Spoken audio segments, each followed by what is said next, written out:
Hello friends, it's Alina, and in this video we are going to be talking about the 5 things you need to know about the winter 2021 Mercury retrograde in Aquarius. So if that's something that interests you, then let's get started.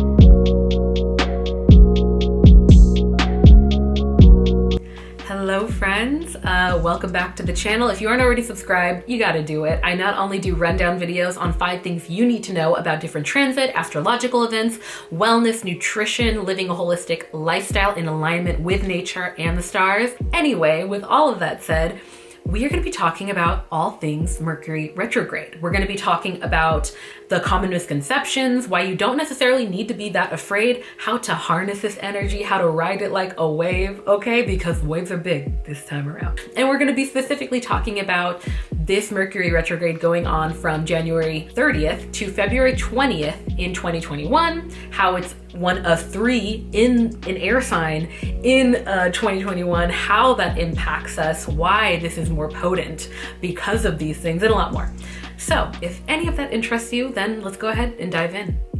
So a quick rundown, what exactly is a retrograde? So when a planet goes into retrograde, it essentially appears to be orbiting backwards from our vantage point here on Earth. And believe it or not, there is always a planet in retrograde around 80% of the time throughout any given year. Retrogrades, generally speaking, can spark inner dialogue and introspection in different areas of our lives. And those areas of our lives are dependent on the planet that is in retrograde, what area of our life that planet rules, and what sign the planet is transiting through.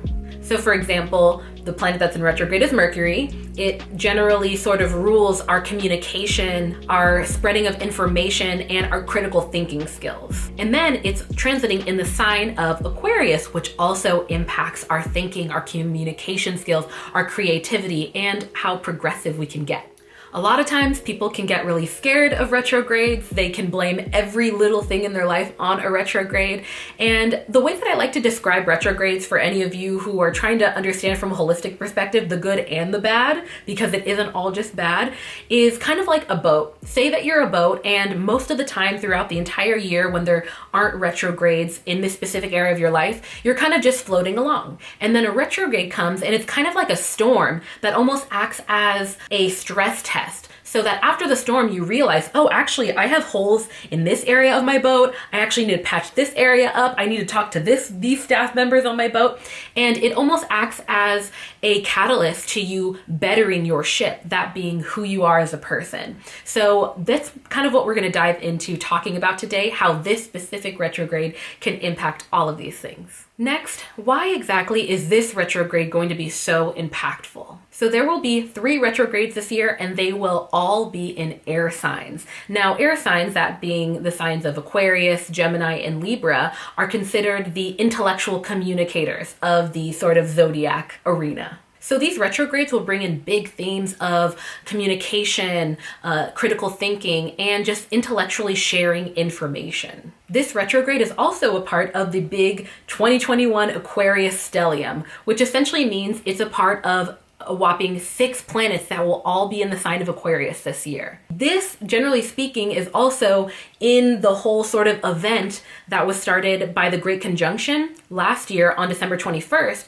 where there was a conjunction between Saturn and Pluto in the sign of Aquarius, which was commonly referred to as the official beginning of the age of Aquarius. This all basically means that Mercury's retrograde, which will already naturally throw us a little off balance, is going to be amplified by all of these different planets. For the last 3 years, we've also mainly had retrogrades in water signs, which has brought on more of the characteristics of being emotionally sensitive to the imbalances and the upsets. And it's on one side, I like to always talk about yin and yang, the pros and the cons of things. On one side, it has brought up a lot more emotional imbalances and upsets, but on the other side, these emotional sort of influxes during the retrogrades have been able to serve as a catalyst to dive deeper into why we're so sensitive, into why there's certain unhealed wounds that can bring up these emotions. So next, how do we get through this retrograde? How do we surf these waves? How do we make sure that we are resilient and ready to kind of take on this sort of cosmic energy?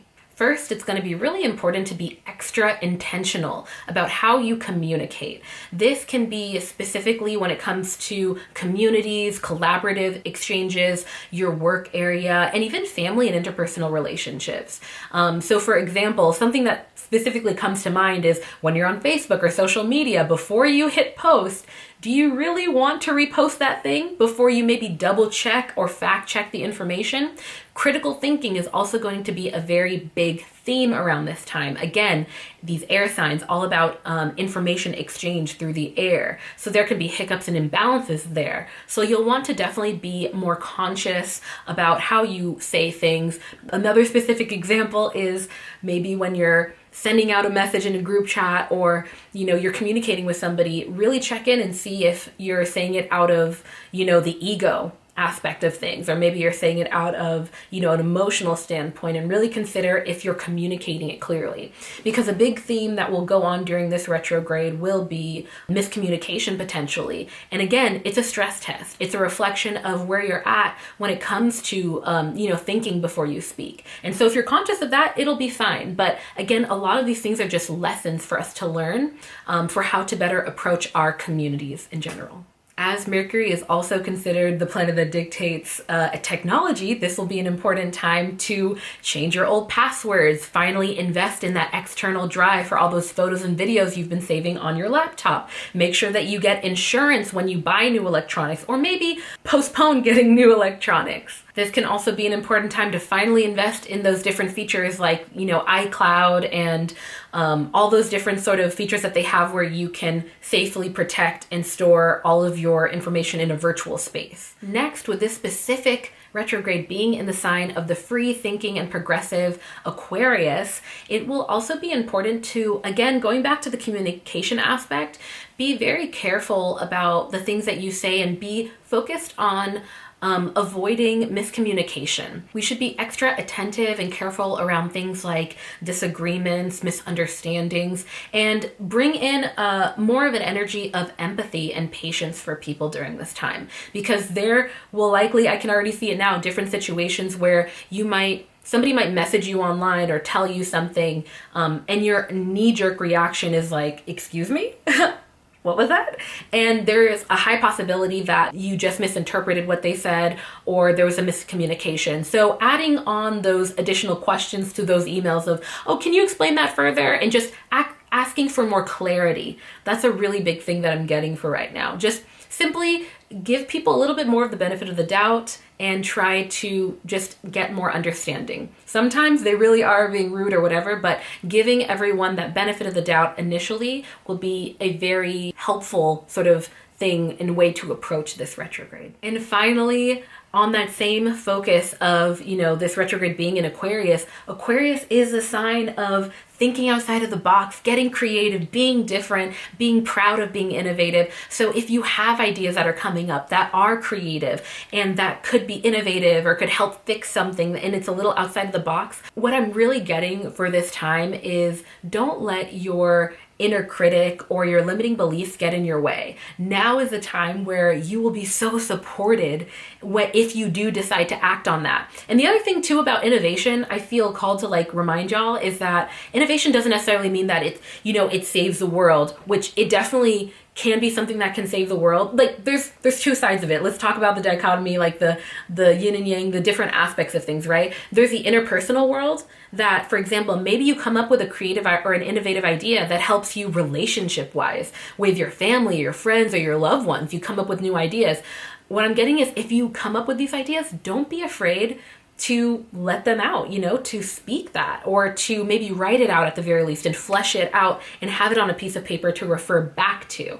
The other aspect of this is if you come up with ideas that you feel like are innovative or could be helpful with the world, now is not a time to think, oh, that'll be too much work, or oh, this, that, and the third. This theme of Aquarius is all about community collaboration. Do not be afraid to ask for help. Do not be afraid to, bring up these ideas with maybe people who are in the same industry as you or people who you aspire to be in the same space as. Don't be afraid. That's the big thing that I'm getting from this. If you have creative ideas that you almost feel like are bigger than yourself, that's how most people who change the world, that's where it starts. And they too think, wow, can I do this? And if you feel aligned with it, I'm telling you, man, this energy is going to be helpful for that.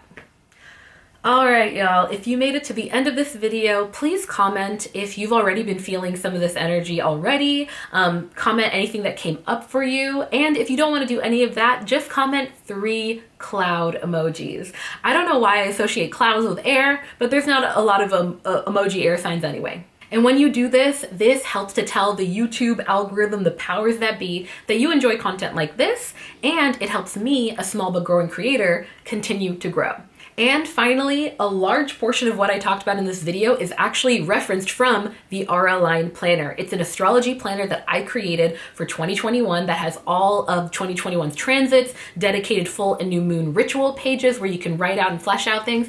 All the things will be linked in the description below. But with all of that said, I will leave you with my favorite quote before saying goodbye, and that is, be gentle with yourself, because life is about the journey and not the destination. All right, friends, I'll see you in the next one. Bye.